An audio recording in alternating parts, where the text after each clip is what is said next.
How far are you willing to go? The drive, the sweat, the blood, the tears, your determination through the pain and all the suffering, people overlooking you, telling you that you're not good enough. You have to believe that you're great. And with you believing that you're great, anything you want to do, you can achieve. No one can stop you. Only you can stop yourself. Keep driving. Keep uplifting yourself. Keep going. Keep going. Nothing, and no one can stop you. That goal you want, you can achieve it. How you inspire people is going to be up to you. Keep going. Never give up. Never give up. Keep going. Never give. What's going on? What's going on? It's your boy Ikon E, and we here on 910 Sports TV once again. First and foremost, I want to thank God for this opportunity to be on this great platform, to be able to do great things. And, so I got to introduce everything. I'm going to start from the bottom and slide on over. So I'm going to go with the baby mama's favorite host, Cowboys' biggest fan. You know what I'm saying? Jacob the Great. What's going on, brother? Man, another day, the trust, right back with my Okay. You breaking up just a little bit, just a little bit. What's going on? And so I got the Coach Goins out there in doggone the VA area right now. He in a what they call an undisclosed location. So I'm gonna Yes, say he in an sir. undisclosed location right now. So what's going on, Coach Goins? How you doing? Hey, man, we just glad to be here and always ready to chop it up and just looking forward to a great show, man. So it's always our pleasure. Okay. So Jacob, I'm gonna let you introduce this young man or whatever, this OG young man, whatever, to the show, and then we just go ahead and get things going. Man, we have none other than the great Darryl Page, man. Head football coach, educator, youth mentor, friend to many, and and just an all around great guy, man. Welcome to the show, Mr. Page. Hey, I'm glad to be here. Great to be asked to be on this forum, and this is my first time, but hopefully it won't be my last. Amen. Yes, sir. Yes, sir. Yes, sir. So we'll get right into it. Now, you have been a football coach and a educator, a school teacher for around 39 years, correct? Yes, sir. Just finished my 39th year here in South Carolina. We've been out of school right about 3 weeks. Man. So with all the kids that you teach and the athletes that you coach, you already coach their dads, some of their first cousins, some of their uncles, so on and so forth. Oh, no question. And I consider it a pleasure. I've coached kids that I've coached their fathers, or I've had their mothers in my classroom. So I was fortunate. I stayed been at Wilson High School here in Florence, South Carolina. Done over 20 years at this high school. So I've seen a lot of people come and go. Had a lot of great experiences, and you've been in a while when you start coaching the sons of the guys you coach, and Right. being able to have that kind of influence or that kind of impact within one family is great. But over the years, so many kids, so many experiences. And I was listening to something Deion Sanders was saying today on social media, saying it's all about relationships, and that's what it is, all about building relationships. It is, man. So it's so interesting, that you've been a football coach for this long and just coaching in general and teaching kids. And so what has been the biggest rewards for you? Seeing young people that you might have worked with when they were 14, 15, 16 years old, and you try to impart wisdom. A lot of times people don't, hate to say it, but it's the truth. A lot of times parents want to shield their kids from so much. especially African American kids, because we as a race of people have really we prospered, and we don't want our children to go through some of the things that we had to go through. But life is hard out there. Once you step out of your mom and your dad's house, life is hard, and the world is not your mom and your dad. So you have to try to give kids truths, realities, things they're gonna have to deal with, and how they deal with them. And that's always been my thing. I'd rather you might not like what I say, but I'm tell you the truth, and then you don't have to worry about wondering what you say, as long as you know it's the truth. And trying to expose kids to that, especially kids that look like us, because the world they're going into is not set for them to be successful. So that's been my biggest thing, to see these kids go off, and whether it's in athletics, I've been fortunate. I've coached two guys that have been in the NFL, one that had a long career in the CFL, a number of guys that have gone off to college and used athletics to better their own lives. But I'm also just as proud of those. I went to go get a haircut earlier today.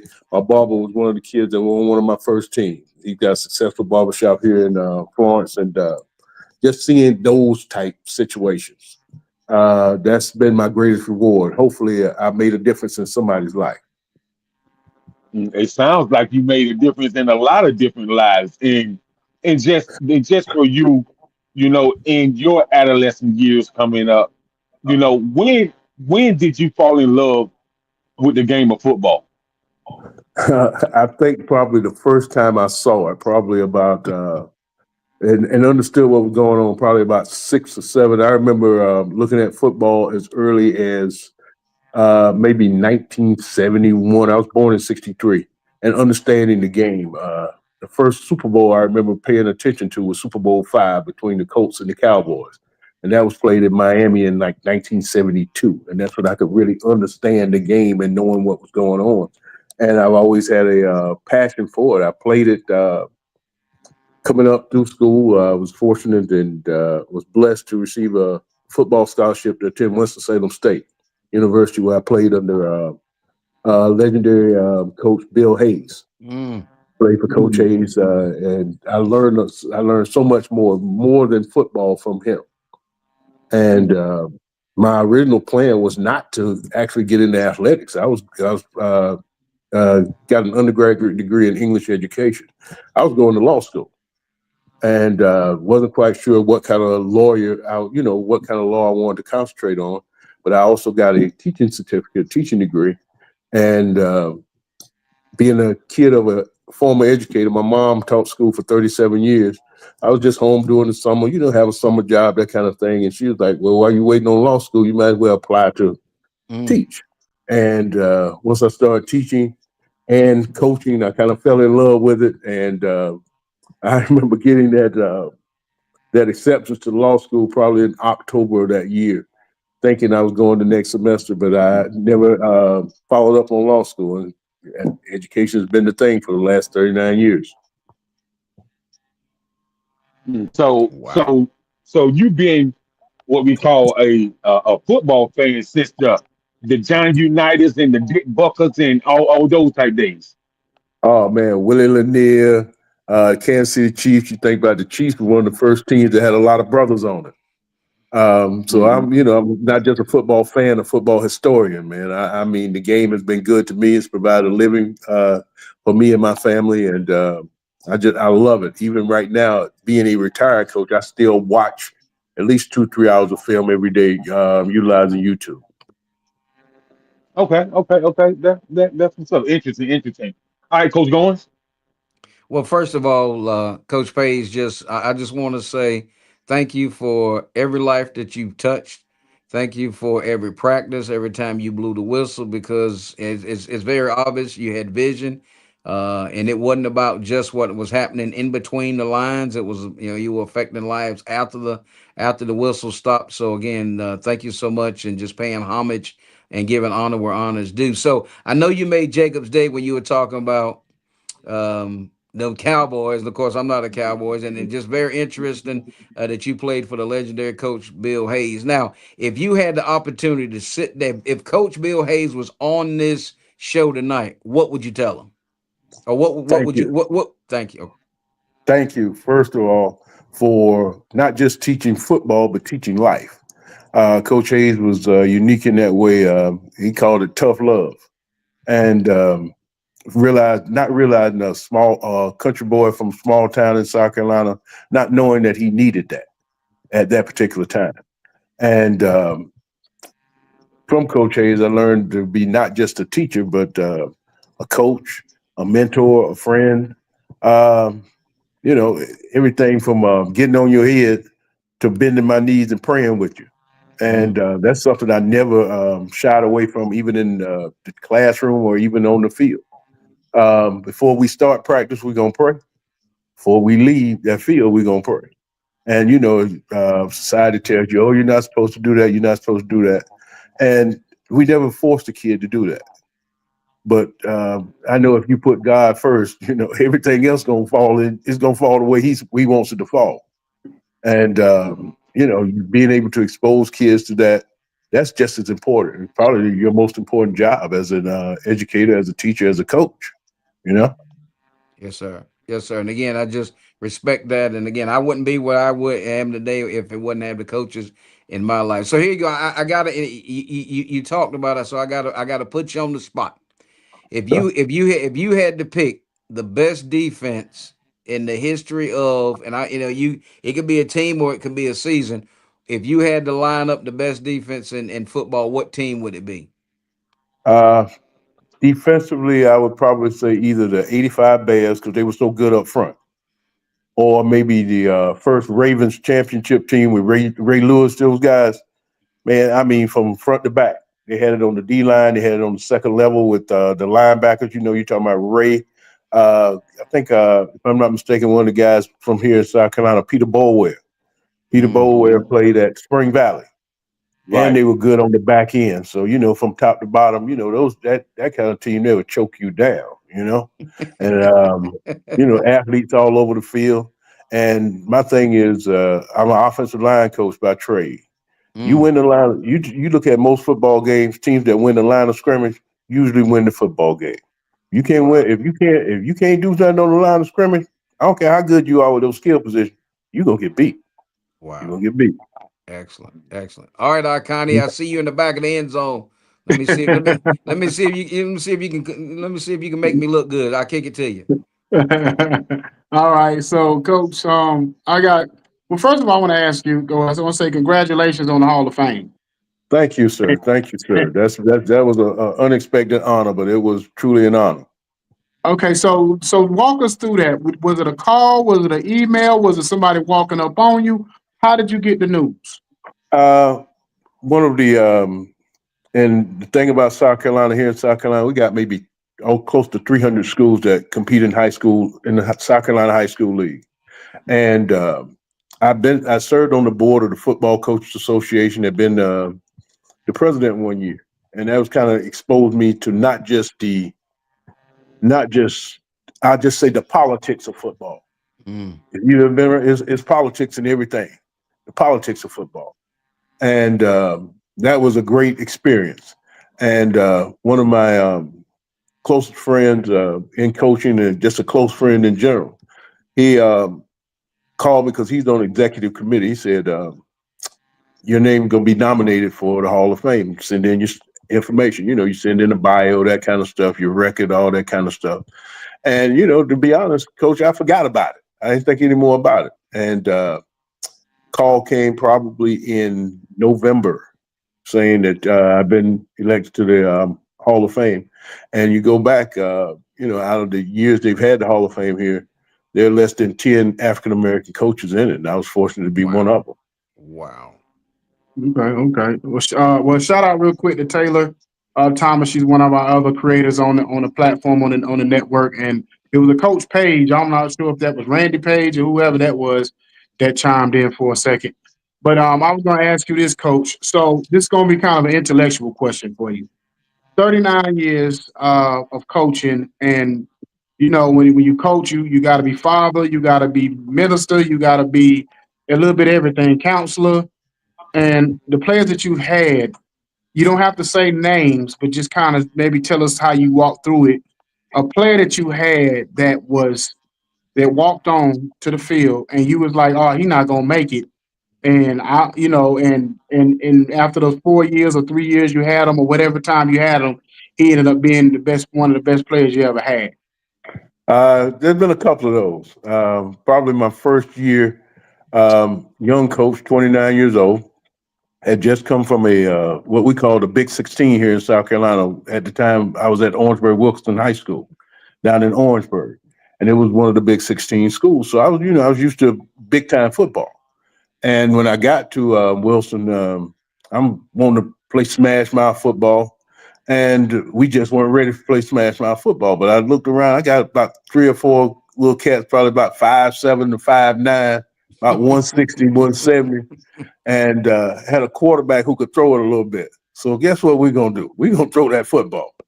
And a couple of those guys, Chauncey Robinson, Tarek Durant, Mario James, those guys, they look like little Smurfs. I'm standing in practice. I'm standing over all of them. I got to hold the sheet down because none of them were taller than about 5'8" or 5'9". But these cats were quick now. I mean, we get the ball out quick. And at the time, you're talking about 1993, 94, the stuff you see that people are doing now, we were throwing the ball in the 90s.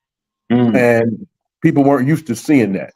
And if nothing else, that first year, you're gonna stay to the end because we're gonna score some points. Now it ended up being racehorse football for about that first year. But to see those guys continue to get better and buy into what you're teaching them on the field and off the field, that's probably, I knew I was on the right track. And the thing was, just had to be patient. I had to be patient. And I was blessed. I had a principal who believed in me. When I say believed in me, when he hired me, and I'll never forget, March 1993 was my first press conference. And after the press conference, he said, "Coach, let's walk down to my office." And we did, and sat down. And I remember him telling me this distinctly. He said, "Coach, it'll take you 3 years to clean this mess up." And this is from the principal now. It'll take you 3 years to clean this mess up. And I be dogged, the man wasn't pathetic. The first 3 years, we won a total of 9 games. And I mean, I was frustrated coming from a program that I was used to winning. And a couple of times, I'll never forget, during that 4th year, because he said 3 years to clean it up. During that 4th year, I walked in his office twice in 1 week to tell him that I was going to resign. And both times, and that shows you God's hand, both times he got called away from the meeting. So I never did get a chance to let it come out of my mouth. We end up going 7-4 that year, and just turned the whole program around. And I knew right then, God, this is where you wanted me to be, because I was ready to throw in the towel. You know what I'm saying? Yeah. Hopefully making an impact, but the thing was, you don't see it. What the public doesn't see the wins, and that's ultimately, you say what you want to if you're coaching. That's what people judge you on first: wins and losses. Yeah. And I got one more question before I get back to Jacob. So this gonna be on the flip side, and this is gonna be more of a what maybe helped you as a coach when you may had to adjust what you were doing when you had that player that had all the talent in the world. We've seen it. Had all the talent, had all the gifts, but just for whatever reason couldn't get right, or just didn't put forth the effort, and you had to do something to either get him out, get him right, or whatever it was, or you moved on and you had to learn from it for the next bunch of kids. So give us one of those stories. I had a kid, and like I said, I remain nameless. Like you said, he had all the talent in the world. You could see that this kid was special. But like you said, he couldn't get right. Either it was something all the time. And it wasn't his home situation. He had solid parents there. Like, you want to do everything but what I'm asking you to do. So we started practice one day. He was there. And before we actually started practice, we meet up before we start and give him the word of the day, the schedule of the day, or whatever. But I had him stand up. Told him, say, we go on in and turn your stuff in. The other kid looking at him kind of shocked. He was kind of shocked, but he went in and took stuff off. I told him, I said, you come back next year. And this was during the season. And it had to be probably about 2 days later, his mom called. She wasn't mad. She said, Coach, he just wants another chance. And so when he came back, probably I think it was a Wednesday or Thursday, instead of me making the decision, I had him stand up in front of his teammates. Mm. And now you explain to them why you're not doing what everybody else is doing. And and teammates, one thing about teammates, they're gonna be brutally honest. When it's just us, all right, we not no hidden agendas here. Say what you're gonna say. And they asked him some tough questions. The young man ended up they vote, and we had a vote. There was no hidden vote, no putting on no piece of paper. If you want him back, you raise your hand. And he saw where he stood, and kid ended up being a 3-year starter for us. And went on to college, and right now is a very successful professional. Okay. So Go it's ahead, something that tough love. Yes, sir. Yes, sir. Now, Coach. I'm a big fan of high school sports, and I get the high school newsletters and stuff like that. So, but what I noticed is when we was growing up, and even before, a couple years before the NIL deals, Division 1, Division 2 schools, they was giving out anywhere between 8 to 12 scholarships a year to athletes coming out of high school, and now Mhm. they only give out about 3 to 6 because they got the transfer portal and stuff like that. And so, how do you think this transfer portal has hurt the superstar high school athlete? The portal changed the game. It has changed the game as far as recruiting and everything else. If you look at it right here recently, the NCAA and I think society in general realized that when they started doing it in college, they had no control over it. The Wild Wild West. Perfect example, kid that played at South Carolina State this past year. He just went to Stanford, got a major financial bump, for he and his family. Now you can go, and it's almost like sometimes they're using the HBCUs to build up these other programs. Every year you see kids leaving HBCUs going to bigger programs. And that's the same thing that's going on in high school, Um, Right, if a major school like a Clemson or Carolina, UNC, East Carolina, I'm just thinking in the Carolinas, Georgia Tech, if they're not recruiting you by the time you're in the 9th or 10th grade, more than likely, they're not going to recruit you. And the reason why, you think about it, Kirby Smart's making what, maybe 10 million a year. Uh, Kirby Smart's gonna not risk that $10 million a year on a maybe. If you've done it on the college level before and you got some film and they're impressed with it, all right, we're gonna throw you some money. I need you to win now. I need you to win now. I can't. A lot of times they're not. It's not so much about player development. Some programs will recruit some high school kids, but they're the elite high school kids. Okay, they're not developing kids like they used to, and because it's a win at all costs. And you want right, somebody who's done it before. And I tell any parent that's got a kid in high school, oh, he should be D1. He should do this. He should do that. Take that scholarship. Take that scholarship. Get in that whatever situation is and get that film. When I say get that film, now you've shown the guys who are going to recruit you in another year that you've done it on the college level. You got used to getting up early in the morning. You got used to the weights. You got used to the travel. You got used to the being away from home. The same kid that I'm recruiting at 17 out of high school. I mess around. I get him at 19, and he's been away from home for a year and a half, and understands how this thing works. I'm getting a different athlete. I'm getting a kid that might be ready to go and help us right now. So that's definitely a game changer, and it's affected high school kids. But by the same token, if I'm a Division 2, NAIA, 1AA, I'm gonna take that kid recruiting, knowing that he's going to help me now, and I'm gonna get another one just like him. That's that I would change my recruiting right.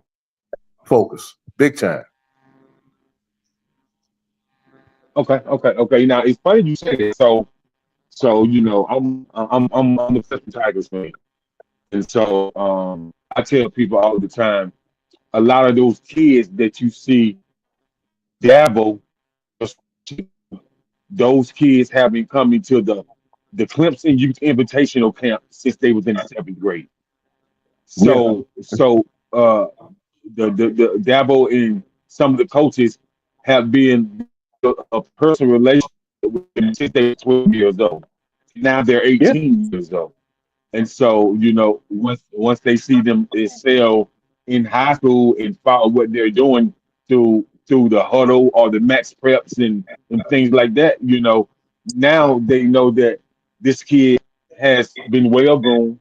This kid has stayed in contact with either me or my coaches, and these ki- and this kids even have a the personal trainer that was some athlete already, and as a personal trainer, they come and train with them for a month or like 2 3 weeks out the summer, and so this is a no-brainer to give this kid a scholarship. And I tell people all the time, Georgia, Ohio State, Notre Dame, they have major camps for these kids to come to, and these Yeah. major camps are sponsored by like Adidas, Nike, New Balance, Reebok. So these camps are so exclusive now to the college camps are just like a pro mini camp. And so when you in high school and you getting that experience from this type of camp, that's either going to two things. It's going to elevate your game to the next level, or it's going to get you mentally right so you can elevate. You know what I mean? To That's to true. to a whole nother mental place. And so Yeah. I think it's good. I think it's good now, coach. With you seeing everything that has happened within college sports, and this is something that me and Icon talk about all the time. Um, we talk about this playoff situation and why a team like a Cincinnati a couple years ago shouldn't have into this situation with like a Alabama or Ohio State or school like that. So, what do you think they can make the time? You're breaking up a little bit. I can't hear you.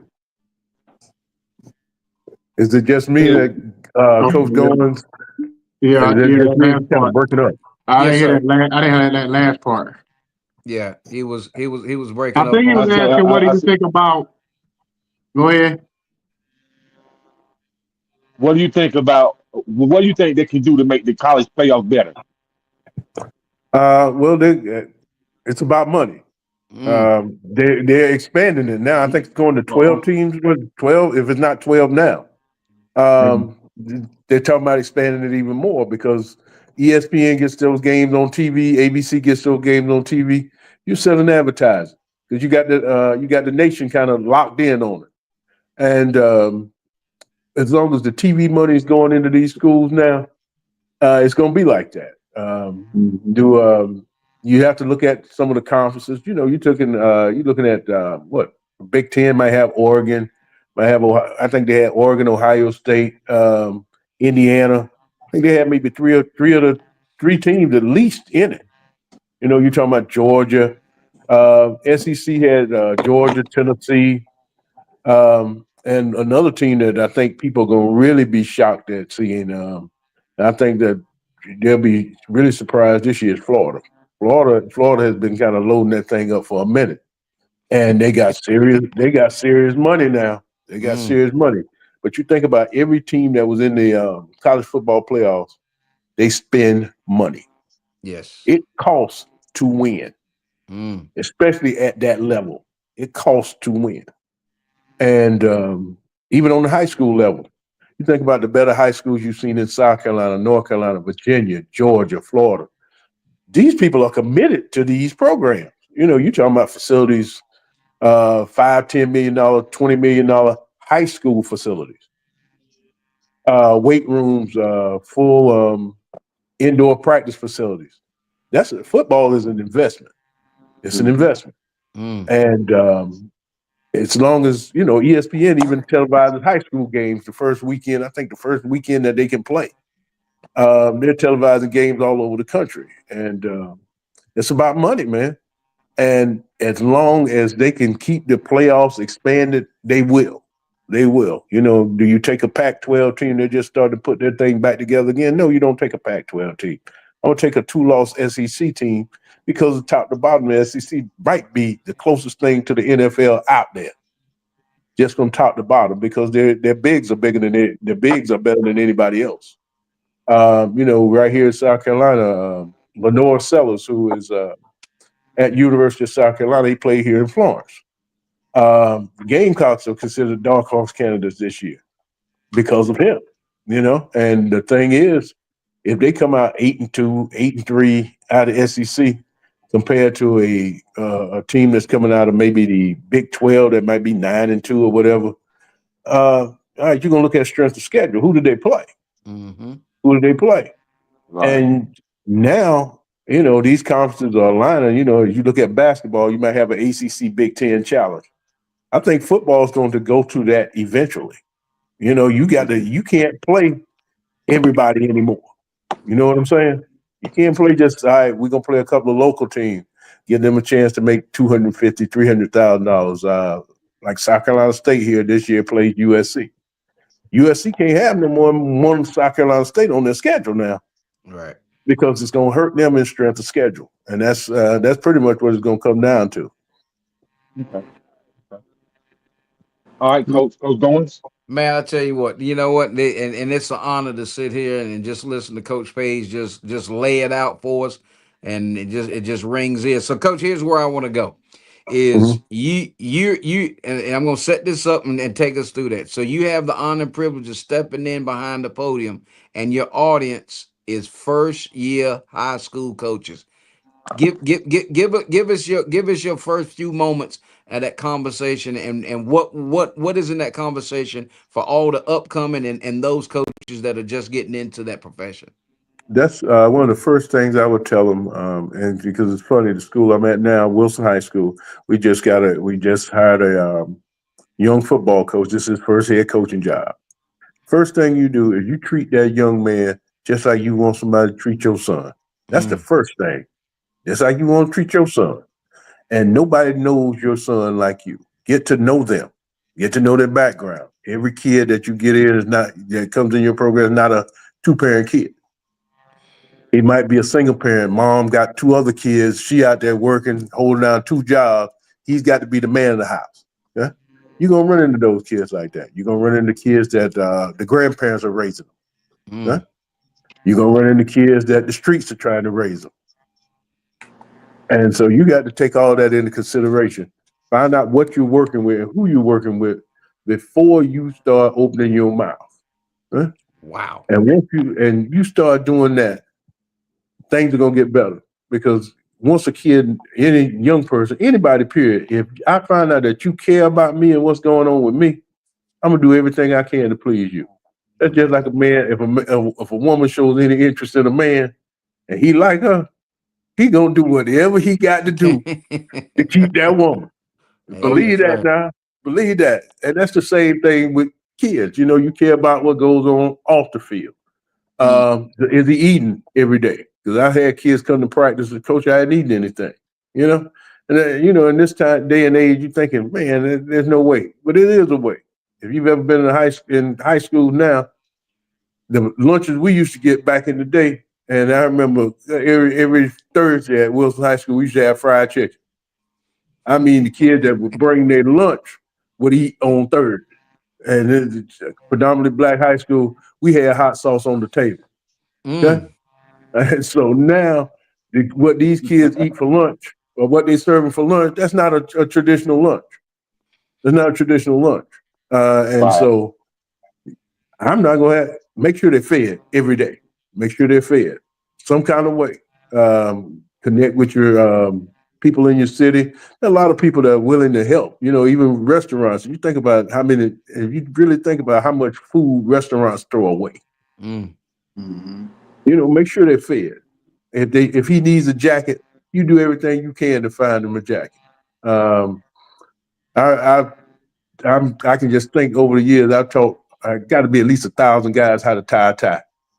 Someone had no idea how to tie a necktie. You know, and that's something we grew up with. Somebody, either a grandfather, a father, an uncle, somebody taught us that. Yep. Huh? Right. And now these kids look at you like, they come to you, they coach, I need you to tie this tie. And I said, no, I'm gonna teach you how to tie this tie, so you don't have to worry about asking me no more. That's right. And you know, you look at something like that, and you don't think it's important, but it is important. Mm-hmm. Okay? And stay on them about them grades. You know, everybody's not gonna go to college. Everybody's not college material. College is not for everybody. It's not for everybody. But you stay on them behind them grades. That could lead to it's a difference between going to the Army and the Air Force. I've never been in the military, but I think the Air Force is a little bit different than the Army or the Marine. I can believe that. And those grades are gonna help you. That shows you got discipline, you can follow directions, that kind of thing. But even the way they teach school now is different because everything's done on a laptop. He does not carry a laptop. They don't books. Their book is online, you know? So you have to stay with them behind them grades. And just once you show that you care about them, the other things will fall into place. You got to have good help around you. Don't hire nobody just because they're your homeboy. Homeboy might not be good for your program. Huh? And what goes on here stays here. But with social media, even with social media, you don't put everything out there. Wow. But you have to have a social media presence in these days and times. You have to. Right. That's that's what people oh man, they got a great program. That's what I'm showing you. Mm-hmm. Huh? You might have to go to him at night. He might call you one night and say, "Hey, coach, I need this, I need that." You got to go to him because you want somebody to do the same thing to your kid. But it's important that you establish those relationships, and you establish those relationships and be firm with what if you say you're gonna do it, you do it. Even if you have to stand alone, especially if you know you are right. I'd rather stand alone and be right. Now, be mad at me, you'll get over it. Amen. Especially when we start winning. Get mad with me. Quick. You'll be all That's right. right. Yes, sir. That's right. Excellent. Ikon E, what you got, babe? Well, one thing Coach is right is about I was in the Air Force, so definitely Air Force is an Army. It's kind of I don't think I can explain it. It's like Air Force is like Bel Air and the Army is like Compton. So it's the whole way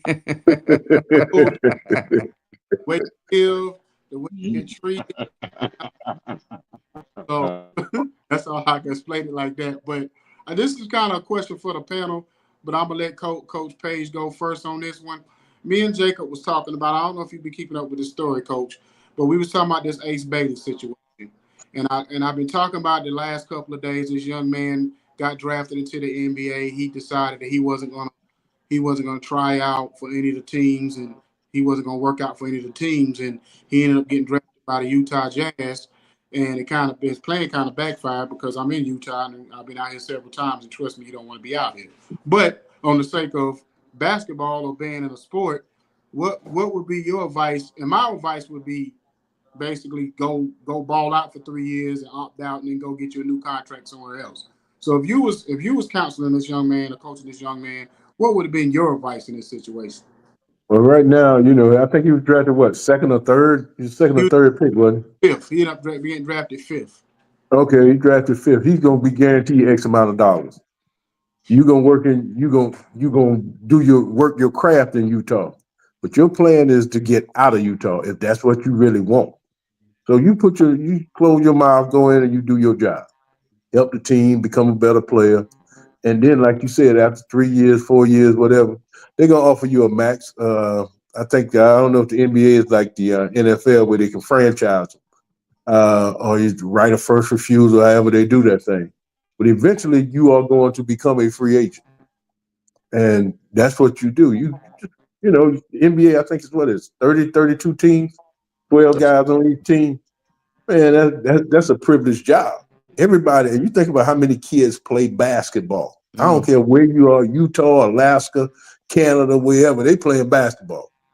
Because it's easy to play. It's not expensive to go out in the yard and play. We used to nail a tire rim old bicycle rim. Shoot at that. Find a ball to shoot at.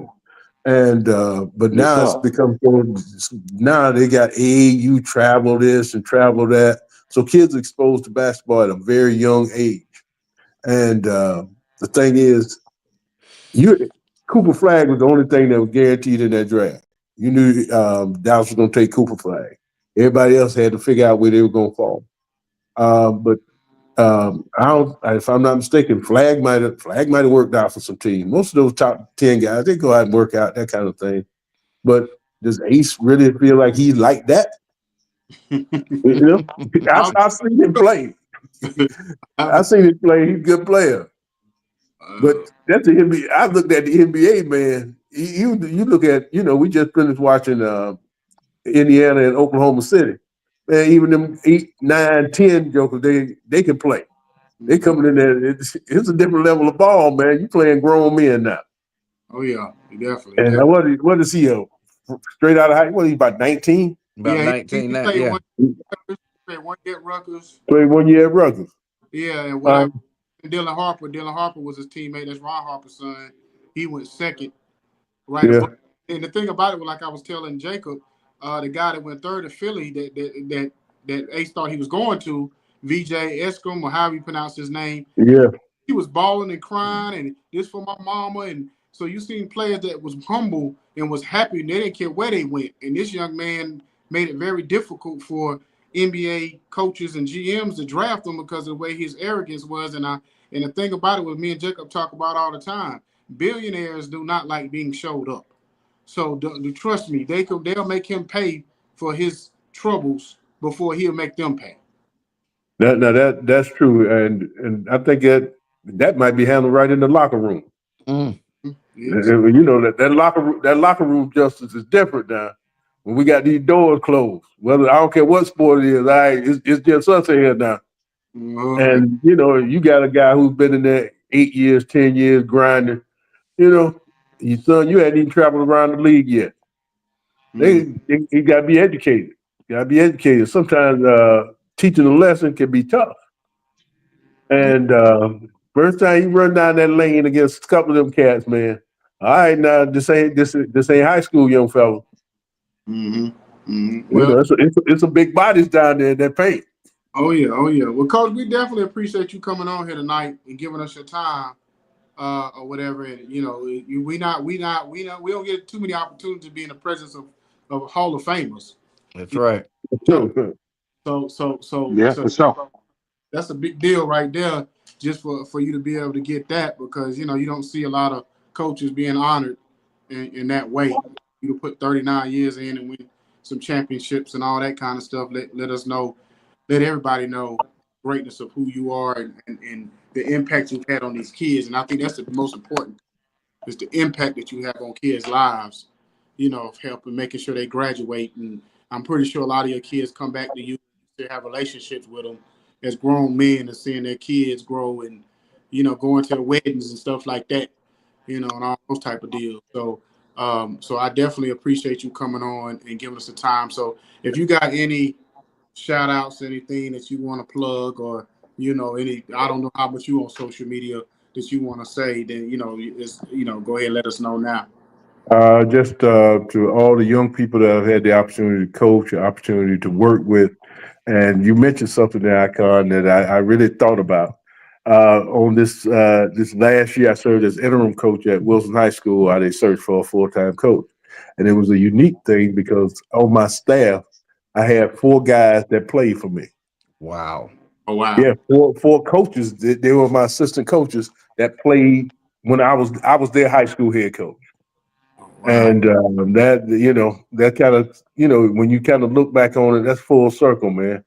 And I like to thank each and every young person that I've had the opportunity to work with. Thank my wife, because it takes a special woman to be a coach's wife, because you're being daddy, mama, everything else. She's sharing her husband with everybody else. It takes a special woman to be by her side. I like to thank my wife, my children, and just the people I've had the opportunity to work with. Meeting you guys today, seeing this first time I've heard this platform. It won't be the last. I'll definitely check it out. And because y'all doing some great things, and just being able to utilize this. Somebody somewhere is looking at it. Y'all continue to do what you're doing because you're making a difference, whether you realize or not. Appreciate it. I appreciate Thank it. you. Well, Yes, sir. Coach, God bless you. You know, success on your upcoming year and whatever, you know, you got down the pipeline for yourself and your family. And I definitely appreciate you. You have a great, wonderful weekend, and the rest of y'all do too, fellas. All right. Y'all Have too, a good man. night. Y'all be Thanks so blessed, much, man. All right. Coach. All Congratulations. right. Have a good All one Blessings. right. now. All right. Yes, sir. Blessings. All right.